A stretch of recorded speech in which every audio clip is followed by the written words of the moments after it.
our next exercise, what we're going to look at is trapping the neck and throwing the opponent. So, because I don't have a partner now to do that against, or a proper dummy with a proper head here, I'm going to use one of my shooting targets. So, this is going to represent the head. Use your imagination.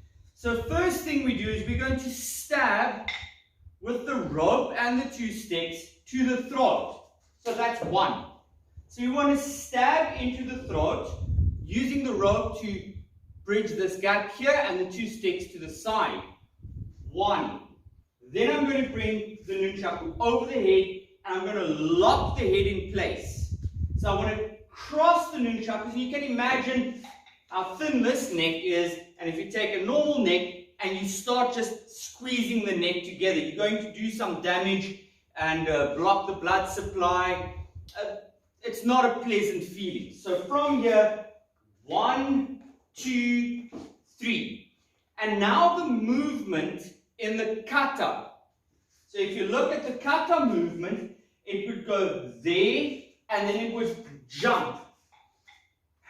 The theory is, when you jump in a kata, you are not jumping over the fallen bodies of your enemies. What you are doing is it's displaying the energy needing to throw your opponent. So me having to lift my opponent is a placeholder or a little signal for me to say, that's a lot of energy you're going to expend at that point, which is probably lifting your opponent off their feet and throwing them. So I'm going to throw this. I'm probably only going to be able to throw this once, and then it's going to be messed up. But just for the idea, so it's 1, 2, lock, and then I'm going to move 3, and I'm going to throw.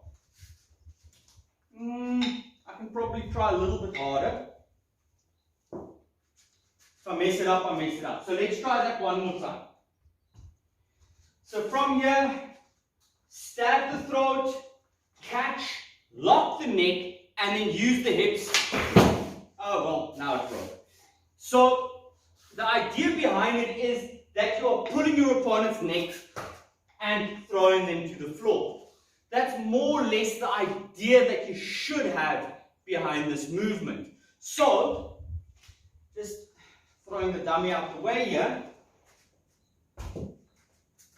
Let's do the basic movement. Right leg in front. Stab, trap, lock, step, pivot. We do again. Stab, trap, lock, step, pivot. Last time.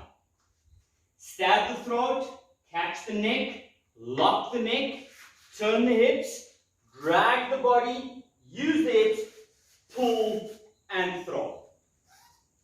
So this is done once you have probably given your opponent a shot, you've broken an arm, you've caused some damage, and you get to the point where now you can get close and then you want to finish the fight. At that point, when you get that close, you don't want to do any funny wrist locks and stuff like that. There's no point behind it. If you are going to get close with nunchakus, go for the neck, finish the fight.